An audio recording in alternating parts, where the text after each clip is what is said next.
తన శిష్యులతో కూడా జరిగినటువంటి సంభాషణ అక్కడ లూకాసు సువార్త 24వ అధ్యాయంలో మనకి కనిపిస్తుంది.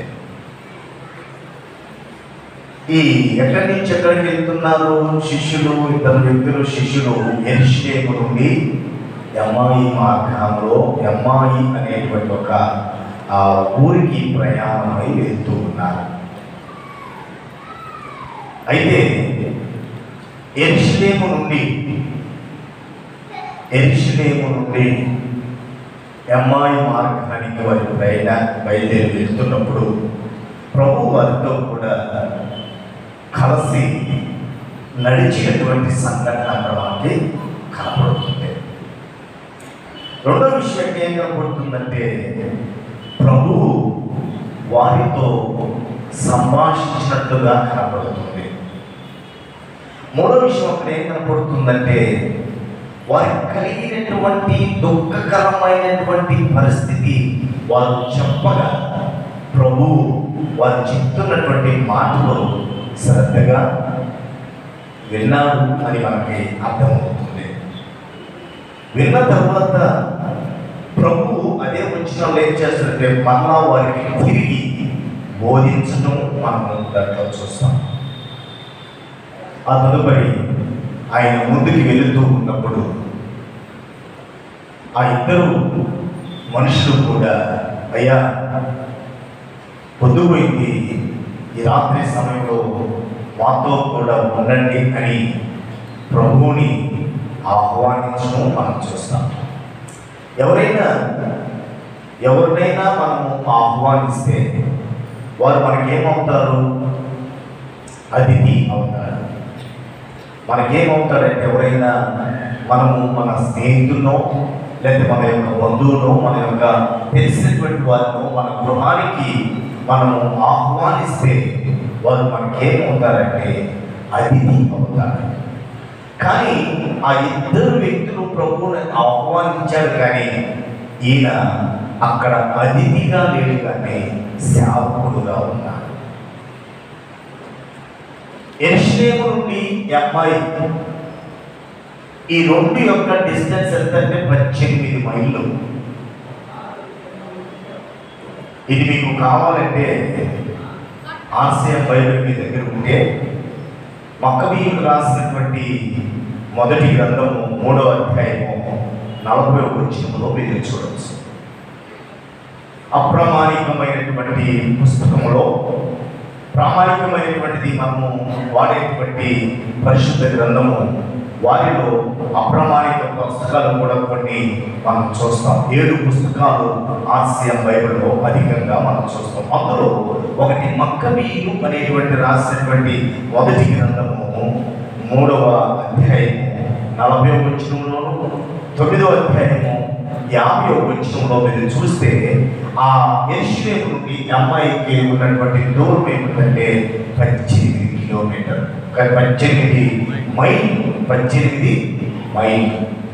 మైలుకు ఎన్ని కిలోమీటర్లు వస్తాయి? మైలుకు 1.5 కిలోమీటర్. ఒక మైలు వచ్చి 1.5 కిలోమీటర్.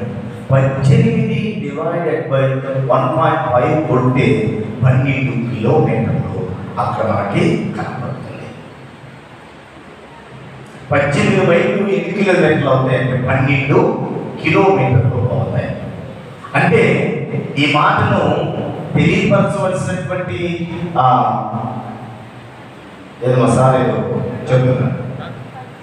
18 × 1.5 అప్పుడు 27 సార్. 18 డివైడెడ్ బై కాదు సార్, మైల్ అంటే 1.5 కిలోమీటర్ అన్నారు కదా. 1.5 18 × 1.5 అయ్యాలి 27 కిలోమీటర్ అంతే సార్. 27.5 8 కిలోమీటర్లు వచ్చి 5 మైళ్ళు, అప్పుడు 18. సరే, దీని దూరము సబ్ కిలోమీటర్తో మనకి పర్లేదు. 18 మైళ్ళు. 18 మైళ్ళు మనం చూస్తే క్రీస్తునందు ప్రియ దేవుని బిడ్డారా, అంటే యెరూషలేము నుండి యెరికో అంటే అమ్మాయి మార్గం దాకా ప్రభువు వారి ప్రయాణంలో నడుస్తూ వచ్చాడు. మన జనవరి మాసం నుండి ఈ డిసెంబర్ మాసము చివరి రోజైన డిసెంబర్ 31వ తారీఖు దాకా ప్రభు మనతో కూడా నడుస్తూ వచ్చాడు. ప్రభు మనతో కూడా నడుస్తూ వచ్చాడు. మనతో నడుస్తున్నాడు, మనతో సంభాషిస్తున్నాడు, మన బాధలను కూడా విన్నాడు. వారు దుఃఖంతో వారు ఊహించింది జరగలేదనేటువంటి ఉద్దేశంతో శాంతి అనే నివాసాన్ని విడిచి లోకంలోనికి వారు ప్రయాణం చేస్తున్నారు. యెరూషలేము అనగా శాంతి నిలయము అని అర్థం.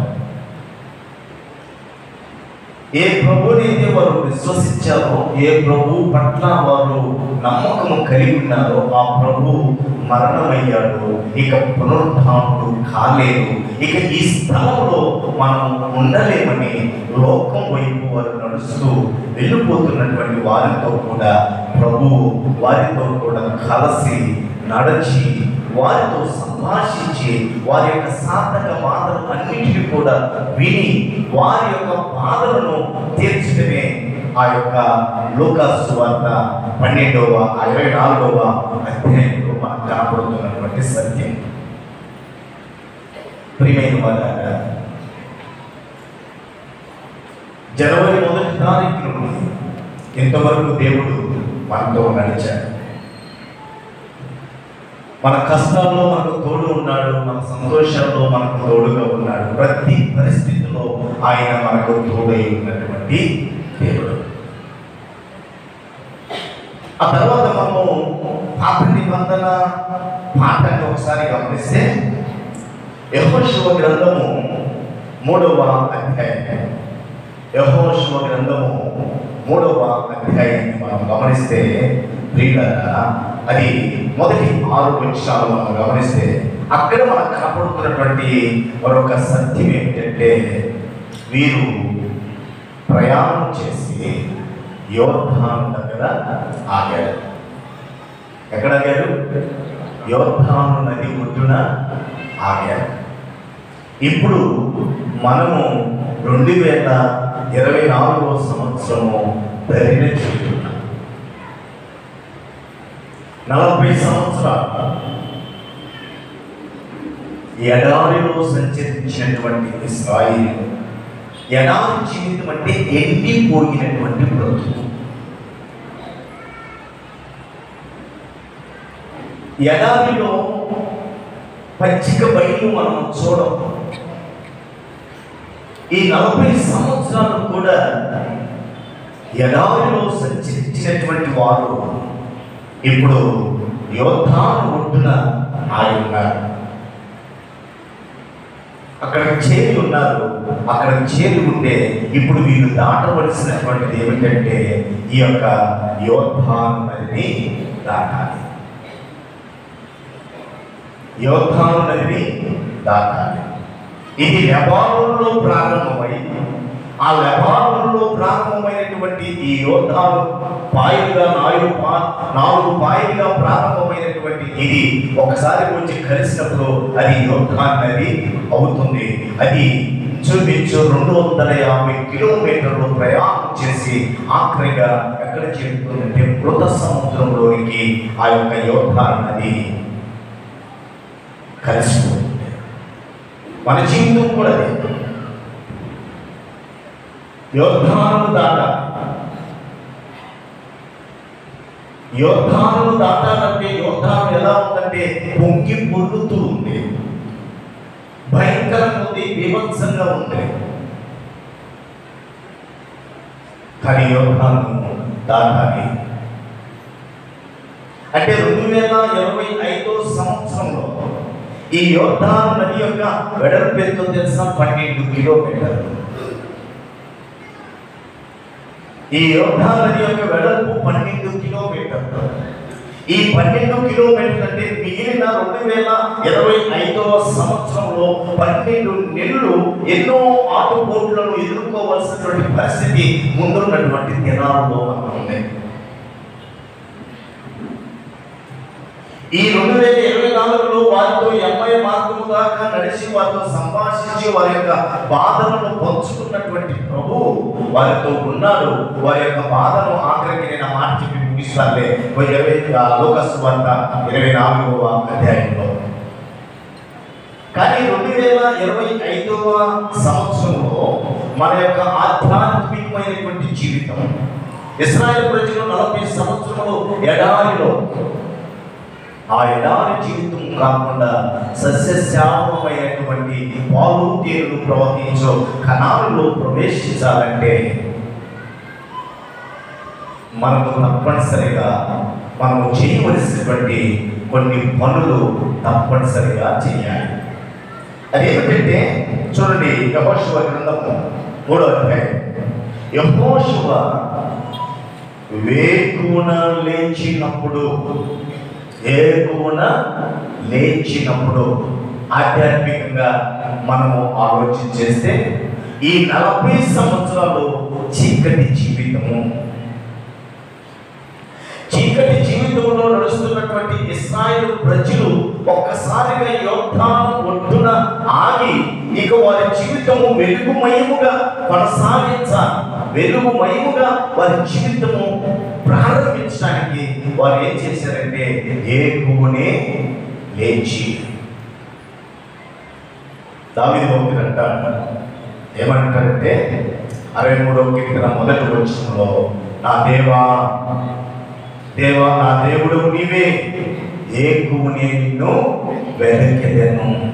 ఎందుకు ఏకువనే వెతుకుతున్నానంటే దావీదు అంటాడు 5వ కీర్తన 3వ చరణంలో ఆయన ఏమంటాడు, ఉదయమున నా కంఠస్వరం నీకు వినబడు.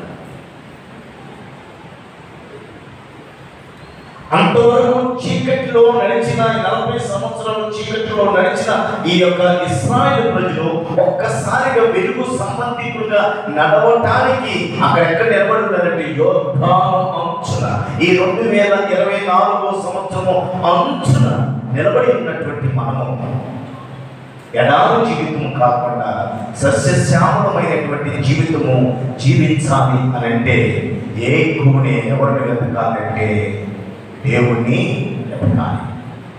ఈ మాట యొక్క ఉద్దేశం ఏమిటంటే ప్రథమ స్థానము, మనము నిద్ర మేలుకున్న వెంటనే ప్రథమైనటువంటి స్థానము ఎవరికి ఇవ్వాలంటే ప్రభు అయినటువంటి యేసుక్రీస్తుకి ఇవ్వాలి.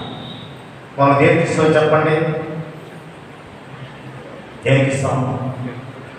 అని ఒక భక్తులు ఇలా అన్నాడు, ఒకప్పుడు వెండితేరంట, ఒకప్పుడు వెండితేర. ఎక్కడ ఉన్నది వెండితేర? ఎక్కడ ఉన్నది చెప్పు, తెలీదా? ఎక్కడ ఉన్నదమ్మా? ఎవరో చెప్పారు. ఎక్కడ? సినిమా హాల్లో. సినిమా హాల్కి వెండితెరకు పోవడానికి కొంచెం ఖర్చు అవుతుందని ఇంట్లోకి వచ్చిందంట బుల్లితెర. ఏంటిది? సరే, టీవీ కూడా బయటకు మోసుకొని పోవాలని చిట్టి తెర వచ్చిందంట జేబులో. ఏమొచ్చింది? చిట్టి తెర జేబులోకి వచ్చిందంట. జేబులో ఉంటే చేతులు ఏమంటుంది. ఎంత చేసి మొట్టమొదటిగా మనం చూసేది తెలుసా? దేనికి ప్రథమ స్థానం ఇస్తాం తెలుసా? ఇప్పుడు ప్రజెంట్ ప్రభువుకి లేదు. వారు ఒక సస్యశ్యామలమైనటువంటి జీవితం జీవించడానికి ప్రారంభం. ఇక ఈ ముగింపు యోర్దాను దాటి మరొక ప్రదేశంలోనికి ప్రవేశించడానికి ఆ చివర నిలబడి వారు తీసుకున్నటువంటి నిర్ణయం ఏంటో తెలుసా? ప్రథమంగా ప్రభువుకి ప్రథమ స్థానము ఇవ్వాలి. ఆ తర్వాత ఏదైనప్పుడు, ఎందుకంటే ఏకువనే వెతకడానికి గల కారణం ఏంటంటే దావీదు నా కంఠస్వరము నీకు వినబడుతుంది. ప్రియమైనటువంటి దేవుడి బిడ్డ, కాబట్టి ఈ 2024 సంవత్సరం అనే యోర్దాను నది యువతల ఒడ్డునున్నటువంటి మనము తీసుకుని చాలా నిర్ణయాలు తీసేసుకుంటారు. ఇప్పటికే తీసేసుకుని ఉంటారు ఆల్రెడీ. ఆల్రెడీ ఆ చిట్టి తెరపని చూస్తాం మనం. చిట్టి తెరప కొన్ని చూస్తే ఒక ప్రమాణం చేస్తుంది, ఈ 2024 సంవత్సరం సాక్షిగా ప్రమాణం చేస్తున్నాను. ఏమనంటే 2025 సంవత్సరంలో నేను మంటలు నేను మంటలు దాను నేను ఇంటూ చీపురు కూడా కొట్టుకుని నేను ప్రమాణం చేస్తున్నాను అని ఒక ప్రమాణం చేస్తాను. ఇది చూస్తున్న భర్త. ఈ భర్త చూసి ఈయన వచ్చేసి నేను 2024 సంవత్సరం మీద ప్రమాణం చేసి చెబుతున్నాను, 2025 సంవత్సరంలో నా భార్యకు 10 కోపలు కొనను, బంగారం కొనను, వీటి వల్ల డబ్బులు ఇవ్వను, అసలు ఇంట్లోకి ఏమి ఖర్చులు కూడా నేను ఇవ్వను, అన్ని నా ఖర్చులకే నేను ఖర్చు పెట్టుకుంటాను. కాలు కొడుతున్నాయ్యా, నాకు ఏమీ కావాలని నేను చేస్తాను. ఇలా మనం ప్రమాణం చేసుకునే చాలా ఉంటాయి. రేపటి నుంచి నేను ఇలా బ్రతకాలి, నేను ఇలాగే ఉండాలి, నా పరిధి, నేను మాటల్లోనూ, నా చూపులో, నా తలంపులో, నా యొక్క ప్రవృత్తులు అంతట్లో కూడా ఒక ప్రత్యేకత. ఎప్పుడంటే ఎండబడి దాకా, ఉదయం దాకా. కానీ వారి జీవితంలో వారు తీసుకుంటున్నటువంటి నిర్ణయం ప్రప్రథమైంది. దేవుడికే ప్రథమ స్థానం ఇవ్వాలని ఒక నిర్ణయానికి రావాలి. ఎడారిలో బ్రతికాం ఇంతవరకు, ఎడారి జీవితం జీవించాం, ఎలా జీవించినా పర్వాలేదు. కానీ ఈ 24వ సంవత్సరంలో చివరిలో ఆ అంశం నిలబడినటువంటి నీవు నేను తీసుకోవలసినటువంటి నిర్ణయం ఏంటంటే ప్రభువుకు మాత్రమే ప్రథమ స్థానము ఇస్తాము అనే నిర్ణయం. రెండవది ఏంటంటే 3వ వచనంలోనే యెహోషువ గ్రంథము 3వ అధ్యాయం 2వ వచనంలో 3 దినములైన తరువాత, అది 3 దినములైన తరువాత 5వ వచనం కూడా చూస్తాను. మరియు యెహోషువ రేపు యెహోవా మీ మధ్య గొప్ప కార్యము చేయును కనుక మిమ్మల్ని మీరు ఏం చేసుకోవాలంట, పరిశుద్ధపరచుకోండి. 3 దినాల ముందే ప్రకటన చేశారు. 3 దినాల ముందే ప్రకటన చేశారు. ఏమిటంటే 3 దినాలు ఆ ఒడ్డున ఆగినటువంటి వారు ఏం చేయబడాలంటే, ఇక రేపు ఇంకెంత ఒక హాఫ్ అవర్ రేపుకి ప్రవేశించబోతున్నాము. రేపు నీ నా జీవితంలో ఒక అద్భుతం చూడాలంటే,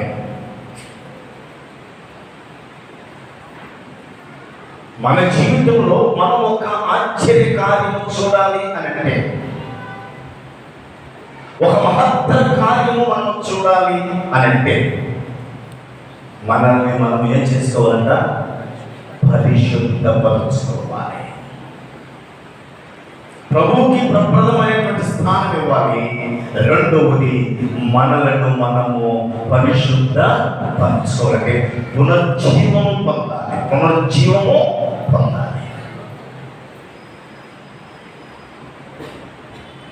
రేపు అంటే 2025 సంవత్సరంలో ఒక నూతనమైన అద్భుతకరమైనటువంటి ఒక పరిస్థితిని నీ కుటుంబంలో, వ్యక్తిగత జీవితంలో నీవు నేను చూడాలంటే మొట్టమొదటి ప్రభువుకి ప్రథమ స్థానం ఇవ్వాలి. రెండవది మనలను మనము ప్రత్యేకించుకోలేకపోతే పవిత్రపరచుకోవాలి, శుద్ధీకరించుకోవాలి. 3వ దాని మీద చాలా విషయాలు మనకు పరిశుద్ధ గ్రంథంలో కనపడతాయి. కానీ ఇందాక మనం లూకాసు వార్త చదువుకున్నాం కదా, అక్కడ కూడా 3వ దినము జరిగినటువంటి సంఘటనే అది ప్రభువు పునరుద్ధానుడై లేచినటువంటి సంఘటన.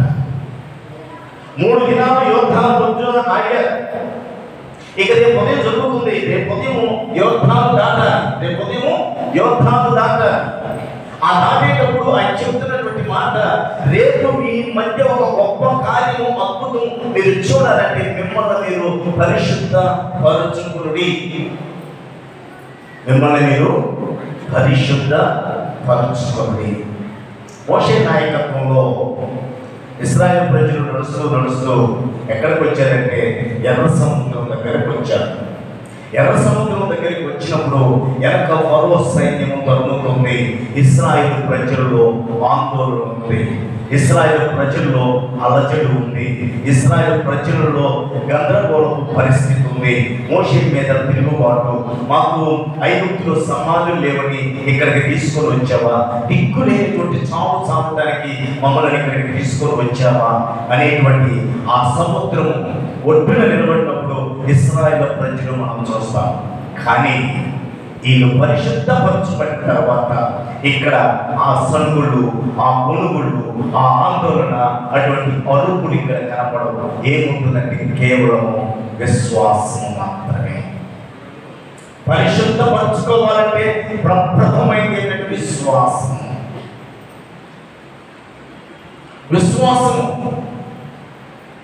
ఉదాహరణకి నీ కుమారుని మోరియా పర్వతంలో ఒకదాని మీద అంటే చాలా పర్వతాలు ఉన్నాయి, అన్ని పర్వతాల మీద కాదు, ఒకదాని మీద నీ కుమారుడైనటువంటి ఇస్సాకును నాకు బలి అన్నప్పుడు ఎన్ని దినాలు ప్రయాణం చేశారు తెలుసా? ఎన్ని దినాలు ప్రయాణం చేశారు? ఇస్సాకుని 3 ఏళ్ళమ్మా, దాని గురించి మాట్లాడుతున్నాం కాబట్టి గుడ్డిగా చెప్పేసేయాలి. 3 దినాలు.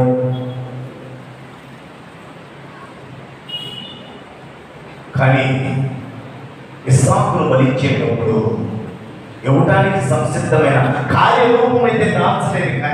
కానీ అక్కడ అబ్రహాము జీవితంలో ఆందోళన చూడము ఎలా చెప్పగలమంటే, ఒకసారి 22వ అధ్యాయాన్ని మనం గమనిస్తే, ఆదికాండము 22వ అధ్యాయాన్ని మనం గమనిస్తే, క్రీస్తుకు ప్రియమైనటువంటి దేవుని బిడ్డగా అక్కడ రాయబడినటువంటి ఒక మాట 7వ వచనంలో చివరన చదువుతున్నాం. 7వ వచనం, ఇస్సాకు తన తండ్రి అయిన అబ్రహాముతో నా తండ్రి అని పిలిచింది. అందుకు అతడు ఏమి నా కుమారుడా అని. అప్పుడు అతడు నిప్పును కట్టెలను ఉండేవి కానీ దహనబడి గొర్రెపిల్ల ఏమి. 9వ వచనం, అలాగే వారిద్దరూ కూడి వెళ్ళి దేవుడు అతనితో చెప్పిన చోటుకి వచ్చినప్పుడు అబ్రహాము అక్కడ బలిపీఠమును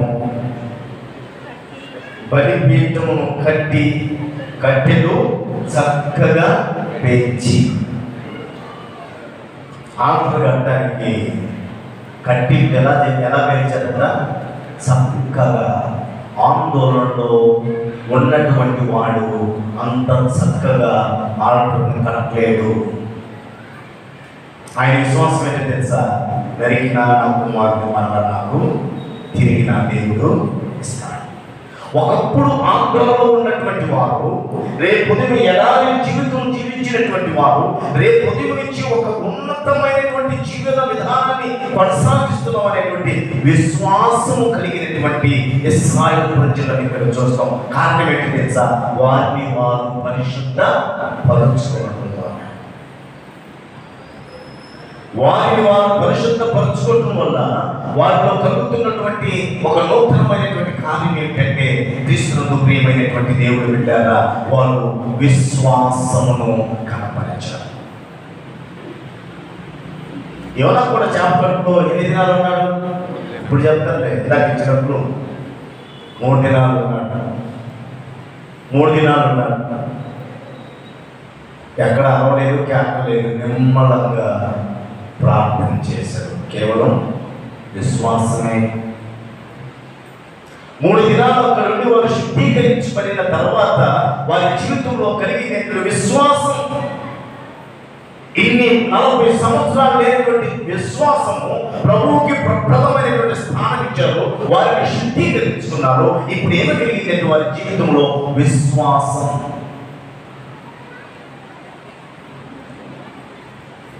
విశ్వాసము ఆందోళన కలిగించడం.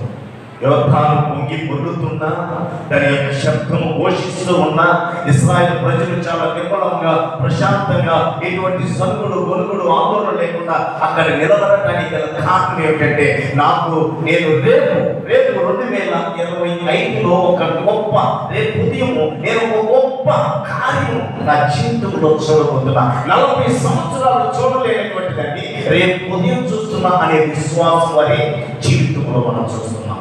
ఇన్ని సంవత్సరాలు మన జీవితంలో నడిచుంటాం, ప్రయాణించుంటాం, అనేక రీతిగా మనం జీవించుంటాం. కానీ ఎప్పుడు కూడా ఇటువంటి నమ్మకం మనకు కలగకపోతే, ఇదే ప్రభువుకి ప్రప్రదమైనటువంటి స్థానము. నిన్ను నువ్వు పరిశుద్ధపరచు.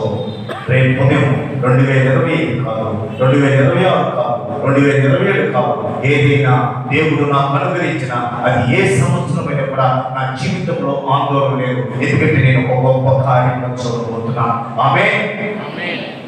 ప్రియమైన దేవుడు, అంతవరకు ప్రథమ స్థానమైనటువంటి వారు ప్రథమ స్థానం ఇచ్చారు. ఇప్పుడు పరిశుద్ధపరచబడ్డారు కాబట్టి ఆందోళన లేకుండా విశ్వాసము కలిగినటువంటి వారుగా వారిని మనం చూస్తాం.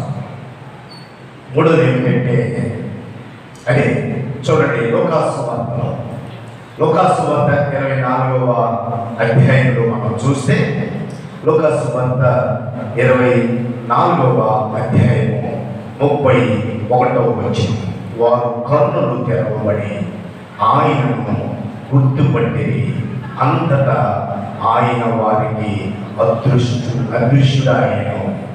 వారు కన్నులు తెరవబడి ఎవరు చూశారు?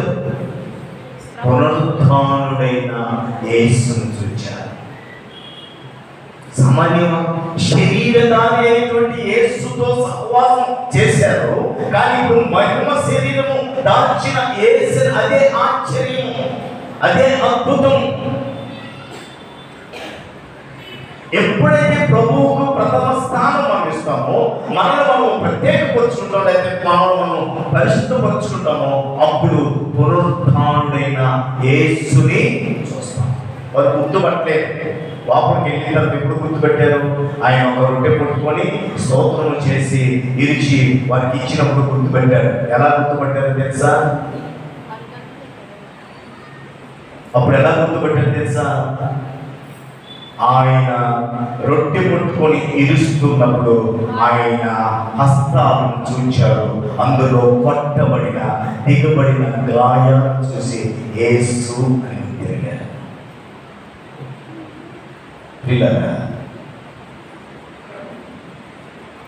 నా కొరకు కొట్టబడినటువంటి యేసు అని కొట్టారు, కానీ నా కొరకు గాయపరచబడినటువంటి యేసు, ఆ యేసును అంటే అద్భుత కార్యాన్ని నా జీవితంలో చూడాలి అని అంటే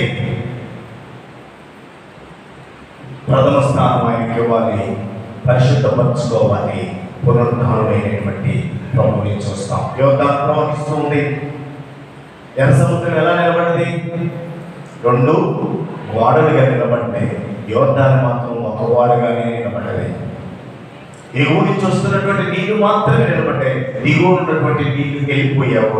ఆ నీటిలో గుండెవారు నడిచారు.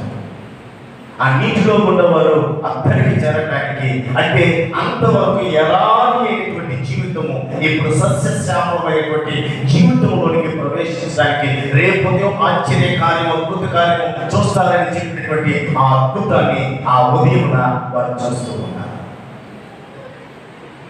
ఆ ఉదయమున వారు చూస్తూ ఉన్నారు. అలాంటి అద్భుతమైనటువంటి దేవుని కార్యము చూడాలి అని అంటే ప్రియులారా, ఈ 2024 యోర్దాను ఒడ్డున నిలబడినటువంటి మనము మరోసారి నేను జ్ఞాపకం చేస్తాను. అదేమిటంటే మనము మొదట ప్రభువుకి ప్రథమ స్థానం ఇవ్వాలి, మనల్ని పరిశుద్ధపరచుకోవాలి.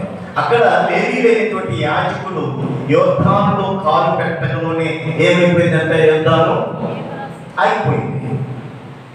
యాజకుల్లో మంచి లేనటువంటి యాజకులు మంచి బలమైనటువంటి వారు, లేక బట్టి పనులు కావు. వారిలో ఏమి లేదు, వారిలో ఏమి లేదు. వారు మోస్తున్నరే మందసం. అందులో ఏమున్నాయి? 3 వస్తువులు ఉన్నాయి. 3 వస్తువులు ఉన్నాయి. ఒకటి 10 ఆజ్ఞలు కలిగిన ఫలములు, అంటే దేవుని వాక్యము. ఆ వాక్యమే కృపా సత్య సంపూర్ణుడిగా శరీరధారి మన మధ్యకు వచ్చిన ఆ యేసు, ఆ మందసములో ఉన్న ఆ పలకలో ఉన్న వాక్యానికి, ఆ పలకలకి గుర్తు ఎవరంటే యేసు. రెండోది అహరోను కర్ర చిగిరించిన కర్ర. అహరోను చేతి కర్ర చిగిరించింది. అంటే ప్రియమైనటువంటి దేవుని బిడ్డలారా, అందులో ఉన్నది ఏమిటంటే 10 ఆజ్ఞలు పలక ఉంది. రెండోది ఏమిటంటే ఆ ఎండిపోయిన ఆ కర్ర ఏం కట్టిందంట? చిగురించి ఏం కట్టింది? పూత పూసింది. ఒకవేళ 40 సంవత్సరాలు, లేదా నీకు 20 సంవత్సరాలు కావచ్చు, 80 సంవత్సరాలు కావచ్చు, 50 సంవత్సరాలు కావచ్చు, ఎండిపోయి ఉంటే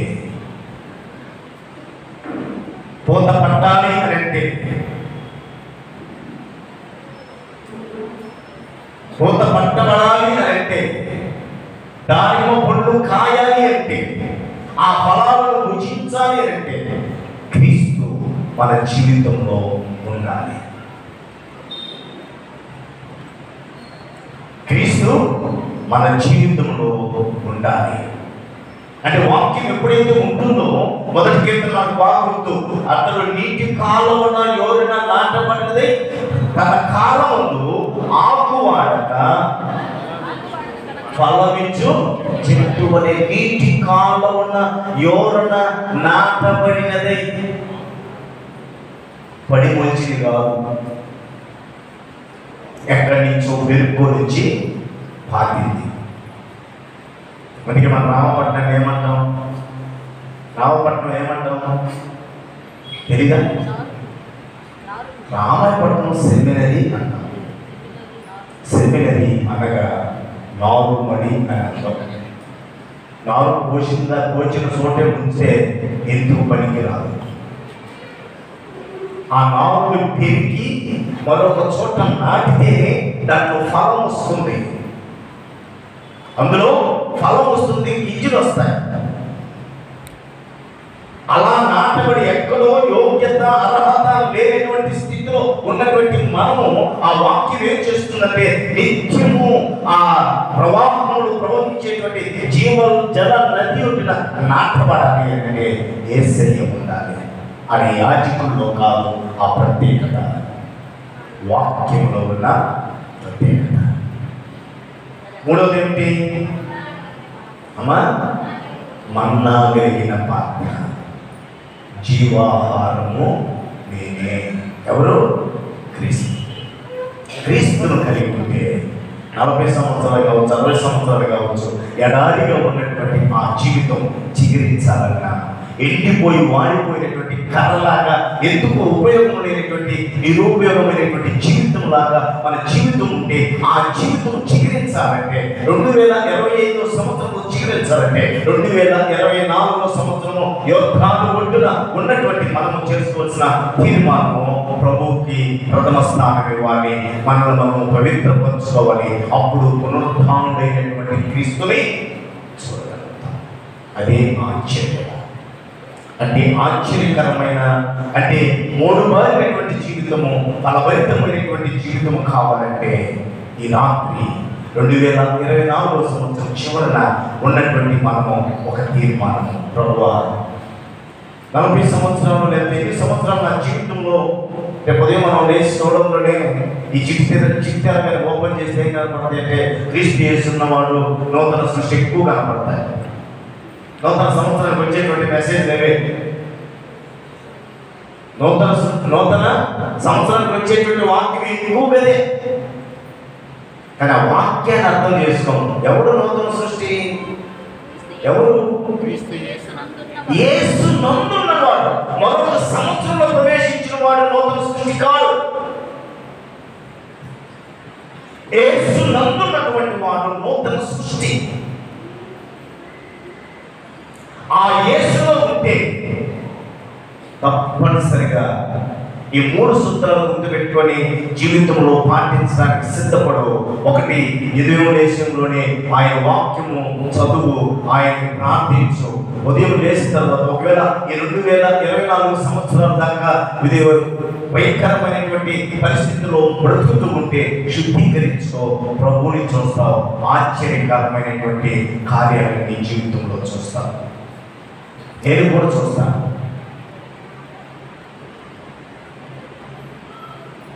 ప్రియమైన దేవుడు బిడ్డలారా, ఈ రాత్రి తెలుసు చాలా పర్యాయంలో మీరు వినుంటారు, దైవజనుడైనటువంటి అగస్టిన్ గొప్ప దైవ సేవకుడు. కానీ అతడు దైవ సేవకుడు కాకముందు ఆయన పరిస్థితి ఏంటి తెలుసా? వేశ్యలోనుడు, ఒక తాగుబోతు, ఒక తిరుగుబోతు. ఎప్పుడు వేశ్య గృహాల్లో తాగి అక్కడే సంచరిస్తూ ఉండేటువంటి వాడు, అక్కడే తాగి గొర్రెలాడుతూ ఉండేటువంటి వాడు, అక్కడే వారితోనే సంసారం జీవితాన్ని సాగిస్తూ ఉండేటువంటి వాడు. ఒక రోజంట గుళ్ళుగా తాగేసి అర్థం కాకుండా వేశ్య గృహానికి వెళ్తున్నారని నేను వాళ్ళ అమ్మ దగ్గరికి వెళ్ళాడంట. ఎక్కడికి వెళ్ళాడు? వేశ్య గృహానికి వెళ్ళాలని తాగి మైకంలో తెలియక ఇంటికి వెళ్ళిపోయి పడిపోతే తెల్లవారుజామున ఆ మైకు దిగిన తర్వాత ఎవరో ఏడుపు వినపడుతుంది. ఆ ఏడుపు పడుతుంటే ఎవరో నా కోసం ఏడుస్తున్నారు, నా కోసం ఒక వేశ్య ఏడుస్తుంది నా కోసం. నేనేం చేశాను వేశ్యను? నేనేం చేయలేదే, నాకు ఆలోచన రాలేదే. అయినా ఈ వేశ్యతో నేను చాలా సంవత్సరాల నుండి, చాలా దినాల నుండి ఉన్నాను కదా, ఎప్పుడు ఏడ్పించేటువంటి పరిస్థితి నేను కలిగించలేదే. ఈ రోజు వేశ్య అంత ప్రత్యేకంగా ఎందుకు ఏడుస్తుందని ఒక్కసారిగా భారంగా కళ్ళు తెరిచి చూస్తే ఆమె వేశ్య కాదు, తన తల్లి కన్నీరు కారుస్తూ ప్రార్థిస్తూ ఉంది. కన్నీరు కారుస్తూ ప్రార్థిస్తుంది. గుండె పగిలిపోయింది. తల్లిని వేసేనుకున్నానే, నేను ఇంత దుస్థితిలో ఉన్నా, నా బ్రతుకు మారాలని నా తల్లి ఎంత ప్రాధాయపడుతుంది. గుండె కరిగిపోయి ఉదయం వేశాడు. తను ఎటు పోవాలన్నా కూడా ఆ వేశ్య గృహానికి మీదే బయటకు పోవాలంట. ఆ వేశ్య గృహానికి మీద బయటకు పోతూ ఉంటే వారితో తనతో సహవాసం చేసేటువంటి వేశ్యలు పిలుస్తూ ఉన్నారంట. రే అగస్టిన్, ఎక్కడికి రా, ఇట్లా రా, రే అగస్టిన్ ఇలా రా, రే అగస్టిన్ ఇలా రాని చాలా అసభ్యకరంగా, రే దాన్ని ఎక్కడికి పోయావు, ఏమి రాలేదే అని అసభ్యకరంగా మాట్లాడుతూ ఉంటే అప్పుడు అగస్టిన్ అంట, ప్రియ సహోదరి లాగా ఆ అగస్టిన్ రాత్రి చచ్చిపోయాడు. రాత్రి ఆ అగస్టిన్ చచ్చిపోయాడు. ఇప్పుడు ఆ అగస్టిన్ కాదు, ఇప్పుడు నా ప్రభు నా జీవితంలో ఉన్నాడు. ఆయనకి నేను ఒక ప్రతిష్ఠించుకున్నాను, ఆయన కొరకు నేను నిర్ణయించుకున్నాను అని ప్రభు కొరకు బ్రతికిన ఆ రాత్రి తన జీవితం మారిపోయింది. పేతురు నేలపడితే అనేక మంది స్వస్థత పడినటువంటి వారిని అపోస్తుల్లో చూస్తాం. అగస్టిన్ హెలికాప్టర్లో పోతున్నా కూడా ఆయన నేలపడి భూమి మీద స్వస్థపడినటువంటి గొప్ప దైవ సేవకుడుగా బ్రతికాడు. కారణం ఏంటంటే వేశ్యలకు, కాపులకు, వాటికి ప్రథమ స్థానం తన ప్రభువుకి ఇచ్చాడు. తాను శుద్ధీకరించుకున్నాడు, పవిత్రపరచబడ్డాడు. ప్రభుని ఆ రాత్రి తన తల్లి ప్రార్థనతో చూచాడు, హృదయం పగిలింది, సమర్పించుకున్నాడు. ఒక గొప్ప ఆశ్చర్య కార్యము. ఎన్ని సంవత్సరాలు గడిచిపోయినా ఆ హిస్టరీ అలాగే ఎవరూ మార్చలేదు. కాబట్టి ఈ రాత్రి 24వ సంవత్సరం పంచున్న మనము ప్రియులారా ఒక్కసారి ఆలోచించేద్దాం. ప్రతి ఒక్కరు ఒక గొప్ప కార్యం మన జీవితంలో జరగాలని ఆశించేటువంటి వారిని ఆ ఆశ నెరవేర్చబడాలి అంటే ప్రభువుకి ప్రథమ స్థానంలో పరిశుద్ధపరచబడు ఆశ్చర్యకరుడైనటువంటి పునరుద్ధానుడైన క్రీస్తుని చూస్తా జీవితంలో అద్భుతంగా ఉంటుంది. అట్టి అద్భుతకరమైనటువంటి కృపా జీవితము పరిశుద్ధాత్మ దేవుడు ఈ రాత్రి మనకు అనుగ్రహించుగాక. అందరూ లేచి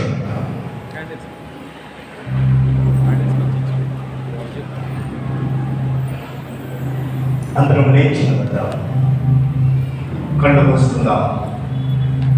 సహోదరి సహోదరుడా, కళ్ళు మూసుకుందాం.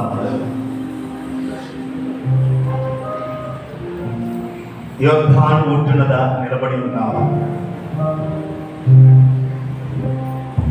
40 సంవత్సరాలు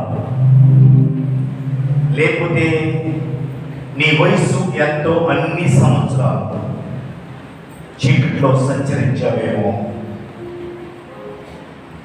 ఇదిగో వెలుగు కలగటానికి, వెలుగును చూడటానికి, చీకటి రాత్రులు మన జీవితంలో నుంచి తొలగిపోవడానికి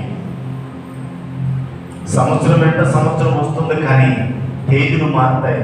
తేదీలు మారినంత మాత్రాన మన బ్రతుకు మనం మార్చుకోవాలి. ఈ రాత్రి ప్రభువా, ఇశ్రాయేలు ప్రజలు 40 సంవత్సరాలు నీకు అవిధేయులుగా బ్రతికారు, అరణ్యములోనే పోయారు. విశ్వాస సహితమైనటువంటి వారే యోర్దానును దాటారు.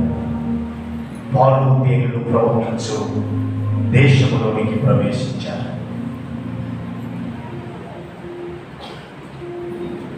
నా జీవితంలో నీకు నేను ప్రథమ స్థానం ఇవ్వాలని ఆశపడుతున్నాను ప్రభువా. తలలో ఉంచుదాము, ప్రార్థనలోనే ఉందాము. నీకు నేను ప్రథమ స్థానం ఇవ్వాలనుకుంటున్నాను ప్రభువా.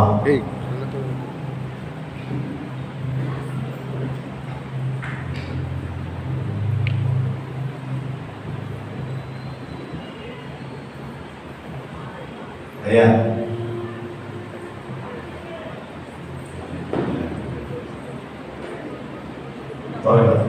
పరిగెత్తండి. కళ్ళు మూసుకున్నాం. వందనాలు. 10 నిమిషాల్లో నా జీవితంలో దిగిపోతున్న ఒక నూతనమైనటువంటి జీవన విధానాన్ని బట్టి మీకు కృతజ్ఞతలు, స్తోత్రములు ప్రభువా అని కృతజ్ఞతలు చెందుదాం. 2024 సంవత్సరం అంతా కూడా కాపాడాను. నేను బొమ్మలేదన్నా 25వ సంవత్సరంలో ప్రభు ఒక నూతనమైనటువంటి కార్యం మా జీవితంలో చూడటానికి సహాయం చేయమని దేవుని యొక్క సన్నిధానంలో మనమందరం కూడా కనిపెడదాం. ఒక నిమిషం మన జీవితంలోకి దేవాది దేవుడు నూతన సంవత్సరాలు రాబోతూ ఉన్నాడు. వారు కానీ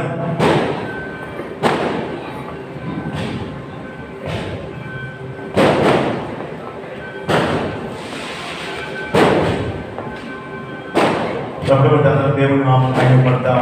ప్రభా, మీరు మా జీవితంలోనికి 2025వ సంవత్సరాన్ని మీరు అనుగ్రహించినట్టుకై మీకు స్తోత్రములు ప్రభువా అని ప్రభుకి కృతజ్ఞతలు చెల్లిద్దాం. ప్రేమ కలిగిన తండ్రి, నీకు వందనాలు ప్రభువా. ఇదిగో తండ్రి, ఇదిగో పాలు తేనెలు ప్రవహించి దేశంలో ఇశ్రాయేలు ప్రజలు ప్రవేశించినట్లుగా మేము 2025వ సంవత్సరంలో మా జీవితంలో ఒక నూతనమైన కార్యములు చూడటానికి, అద్భుతకరమైనటువంటి కార్యములు చూడటానికి మీ సహాయం మాకు సంఘానికి అందరికీ మీరు అనుగ్రహించమని మమ్మల్ని మీ చేతికి అప్పగిస్తూ యేసు నామమున ప్రార్థిస్తూ ఉన్నాము తండ్రి, ఆమేన్. అందరికీ నూతన సంవత్సర శుభములు. దేవుని నూతన సంవత్సరంలో మీ కుటుంబాల్లో, మీ జీవితాల్లో ఒక అద్భుతమైన కార్యము చేయునుగాక. ఆమేన్. ఉన్నతమైనటువంటి స్థితిలో మిమ్మల్ని ఉంచునుగాక. ఆమేన్. ఆశ్చర్యకరమైనటువంటి కార్యాలను రుచి చూచుదురుగాక. ఆమేన్. అట్టి కృప పరిశుద్ధాత్మ దేవుడు మీకు అనుగ్రహించునుగాక. ఆమేన్. మరోసారి మీకు అందరికీ నూతన సంవత్సర శుభములు, వందలు. ఒకరికొకరు విషయం చెప్పుకోండి. నేను మీ అందరికీ చెప్పాను, మీరు కూడా నాకు చెప్తే సంతోషం. Thank you. అందరికి వందనాలు. అందరి విషయం చెప్పుకుంటూ ఉండగా ఆంధ్ర క్రైస్తవ కీర్తన పుస్తకంలో 601 వందనములు ప్రభు అనేటువంటి కీర్తనను పాడుతూ ఉండగా ఒకరొకరు నేను కూర్చోవలసినటువంటి అవసరం లేదు. ఒక 5 నిమిషాలు మీ సమయం ఇవ్వబడుతుంది. ఒకరికొకరు సెకండ్ ఇచ్చుకోండి, విషయం చెప్పుకోండి. వందనములు ప్రభు, ప్రభు వందనములు ప్రభు, ప్రభు తండ్రి, తండ్రి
తీసుకోవాల్సిందిగా ప్రభు పేరిట మనం చేస్తున్నాం.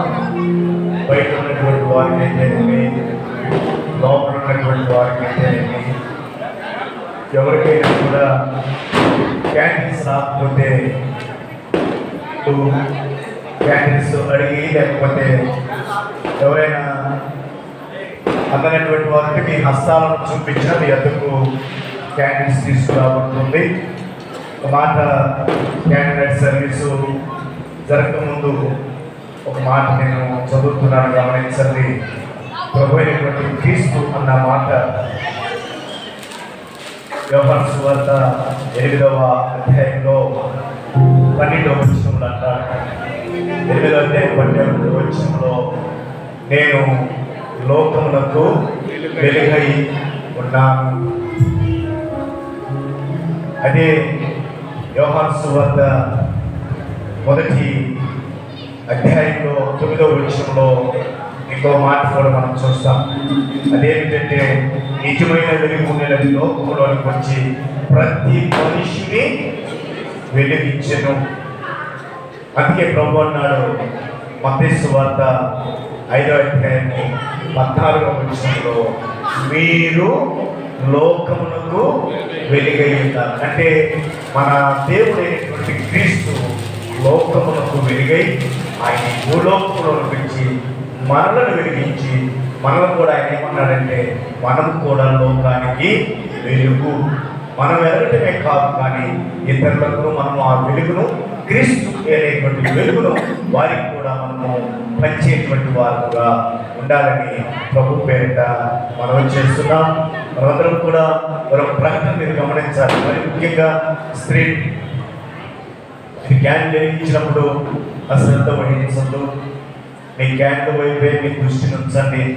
మీరు క్యాండిల్ పెట్టుకుని అలా ఎలా తిరిగినప్పుడు ప్రమాదం జరిగేటువంటి పరిస్థితి ఉంది. కాబట్టి కొంచెం జాగ్రత్త వహించాలని ప్రభు పేరిట చేస్తున్నాం. నేను కిందకు వస్తాను. ప్రభువు వెలిగై ఆయన ఎలా వెలిగించాడో అలాగే నేను మొట్టమొదటి క్యాండిల్ వెలిగిస్తాను. ఈ క్యాండిల్లో నుంచి మీరందరూ కూడా ఒకరికొకరు షేర్ చేసుకుంటూ ఆ వెలుగును అంత స్ప్రెడ్ చేయాలని ప్రభు పేరిట మనం చేస్తూ ఉన్నాం. సమయంలో మీరు చాలా జాగ్రత్త వహించాలని ప్రభు పేరిట మనం చేస్తున్నాం. ఆల్రెడీ సంఘస్థులు క్యాండిల్స్ తెచ్చారు. అయినను సీనియర్ న్యాయవాది పివి నరసింహశాస్త్రి గారు మరొక 15 ప్యాకెట్లు మనకు క్యాండిల్స్ అందించారు. దేవుడు వారిని తీర్చి ఆశీర్వదించారు. సమయంలో రైతు ఆపుతారా? ఆపేట ఇద్దరు లేచి నిలబడతాము. నేనేం ఇస్తాను, నేను షేర్ చేస్తాను. అసలు కూడా మీరు కొంచెం జాగ్రత్తగా వహించాలని వెలిగించిన తర్వాత అందరం ప్రయత్నం కిందలో మంచి వెలుగులో రక్షణ కర్తవ్యం బలమైన దేవుడిని కీర్తించడము అనేటువంటి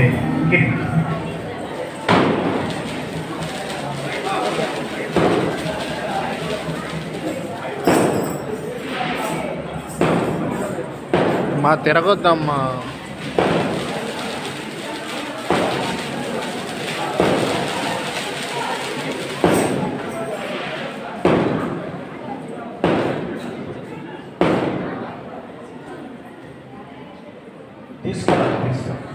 వెలిగించుకోవచ్చు. అలా ఒకరికొకరు మీరు అంటే నాదే అర్థానికి పడలేదు, మీ దగ్గర ఉన్న కూడా ఒకరికి షేర్ చేయండి. సంగీత ప్రభాకర్ గారు క్యాండిల్స్ వరకు మీరు ఒకరికి చదివేటువంటి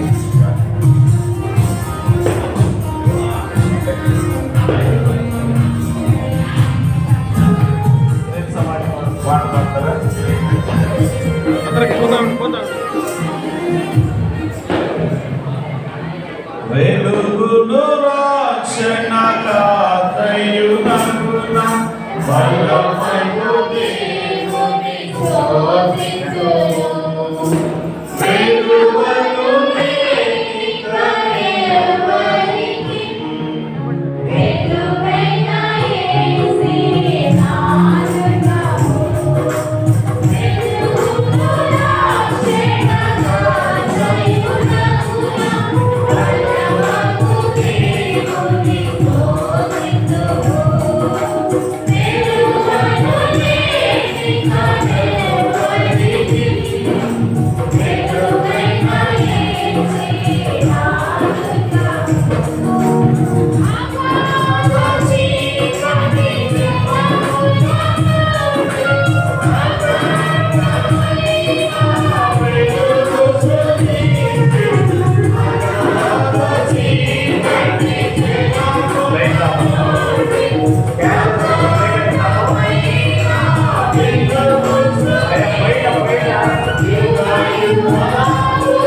ఈ వెలుగును మన జీవితంలోను మన కుటుంబంలోను పరిశుద్ధాత్మ దేవుడు నిత్యము వెలిగించునుగాక. చిన్న ప్రార్థన. ప్రేమ కలిగిన తండ్రి, కొద్దిగా భౌతికంగా మేము ఇలా వెలిగించినప్పటికీ వాక్యము ద్వారా మా హృదయాలను మీరు వెలిగించే దేవుడు. వాక్యపు వెలుగులో మేము నిత్యము వెలుగుతూ అద్భుత కార్యాలను, ఆనందకరమైనటువంటి జీవితాలను, ఆశ్చర్యకరమైనటువంటి సంఘటనలను మా జీవితాల్లో, మా కుటుంబాల్లో మేము చూచులాగా మీ సహాయం మాకు దయచేయండి. లోకమునకు వెలుగైన దేవా, మమ్మల్ని వెలిగించినటువంటి దేవా, నీకు వందనాలు. మేము మాత్రమే కాదు, ఈ రక్షణ ఆనందాన్ని పొందుకునేటువంటిది, రక్షణ ఆనందము లేనటువంటి వారిని మేము వెలిగించేటువంటి వారుగా ఉండటకు మీ సహాయం మాకు అనుగ్రహించమని, మీ కుటుంబాలను, బిడ్డలందరినీ కూడా సజీవుడు ఉన్నతుడైన సర్వాధికారి అయినటువంటి మీ చేతికి మీ కుమారుడు రక్షకుడైన యేసుక్రీస్తు నామములో సమర్పిస్తూ ఉండగా ఆశీర్వది దీవించి కృపలో భద్రపరిచి నీ సన్నిధి నిత్యము మాకు తోడుగా వచ్చి మా జీవితాలకు ప్రభు ఆనందకరముగా చేయమని త్వరలో యేసు నామమున ప్రార్థిస్తున్నాము తండ్రి. ఆమేన్, ఆమేన్, ఆమేన్. ప్రభు మనల్ని దీవించునుగాక. అలాగే మీకు ఎవరు క్యాండిల్ పూర్తిగా ఆర్పండి. కొన్ని మనం ఈ క్యాండిల్ చేయాలంటే కొన్ని బాక్స్ డస్ట్బిన్స్ ఏర్పాటు చేయబడి ఉన్నాయి, వాటిలోనే వేయండి. దయతోటి ఎలా పడితే అలా పడేయద్దు. ఇక్కడ మీకు ముందు కూడా ప్రధానమైనటువంటి కారణం అంటే ఇక్కడ కూర్చున్నటువంటి వాళ్ళు మన కేక్ తిని మనం కూర్చునేది కాబట్టి అక్కడే తీయకుండా